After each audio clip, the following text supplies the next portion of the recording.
So in Sukkur, Pakistan, there's this public university that's doing something, well, something more than just handing out degrees. It's really an engine for change. Today, we're going to take a closer look at the Begum Nusrat Bhutto Women University and its incredibly powerful mission. I mean, listen to this quote, "A beacon of hope and empowerment." That's from the Vice Chancellor, Dr. Tamina Mangan. And that's not just a nice tagline. It's everything. It really defines their entire reason for being and sets the stage for everything we're about to see. Yeah, because this isn't just about getting a piece of paper, right? The whole point, the core purpose of this university is to lift up women. We're talking especially about those from underprivileged and rural areas, giving them a real shot at higher education and the tools they need to completely transform not just their own lives, but their entire communities. So you have to wonder, right? How does an idea this big, this important, actually become a real place? Well, let's dive into the founding story. And trust me, it's a journey that really shows what persistence and commitment look like. Okay, first off, the name itself is a huge statement.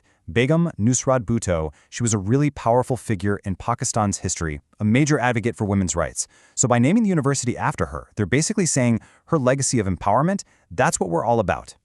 Now, this is where it gets really interesting. Just look at this timeline. The idea was first floated way back in 2009, but it wasn't until 2018, almost a decade later, that the Sindh Assembly officially passed the bill, and then it took another 2 years before it was formally inaugurated in 2020. So think about that. This wasn't some quick project. This was a more than 10-year-long effort to make this incredibly important institution a reality. All right, so the university is officially open. The doors are unlocked. What's actually happening inside this 50-acre campus? Let's take a look at the kind of opportunities that are waiting for the women who study there. And wow, the academic scope is seriously impressive. The whole university is built around these 6 main departments, and they cover such a huge range of fields. You've got everything from the hard sciences, natural sciences and ICT, all the way to social sciences and education. It basically means there's a path for pretty much any ambition a woman might have. And this is what I'm talking about. They're not just sticking to the same old degrees. The programs here are incredibly forward-thinking. I mean, look at this list: artificial intelligence, biotechnology, a doctor of physical therapy. These aren't just trendy buzzwords.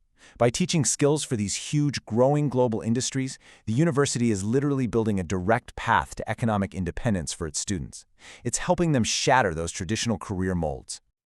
But it's not all about lectures and textbooks, not by a long shot. The university has this really vibrant campus life that's all about developing the whole person. They're blending what you learn in the classroom with crucial, real-world skills and awareness. I mean, just take a look at some of the recent events they've held. On one hand, you've got this super high-tech workshop on agentic AI. On the other, a really important dialogue on violence against women. Then you've got practical stuff like building a professional profile and even interviews for major scholarships like the CF. It just paints this amazing picture of a community that's focused on building up its students in every possible way. Okay, so all of this sounds fantastic, right? But what does it actually look like on the ground? What's the real tangible impact? Well, the numbers really tell the story here. They show just how fast this university is growing and the effect it's having. Let's start with this number right here. In just a few short years, the university has over 2,600 students enrolled. And you have to remember, every single one of those numbers is a real person, a woman whose entire future is now on a completely different path, all because she has access to higher education. And this is so crucial. That growth is inclusive. They've awarded over 450 scholarships. That's not just a number, that's proof positive that they are committed to making this education accessible. This kind of financial help just tears down barriers. It means that what determines your future is your talent and your drive, not how much money you have. And to keep up with all those different ambitions, the university now offers 15 different programs. That's a clear sign that they are committed to staying relevant and giving students a whole range of options, whether they're into tech, science, or something like education.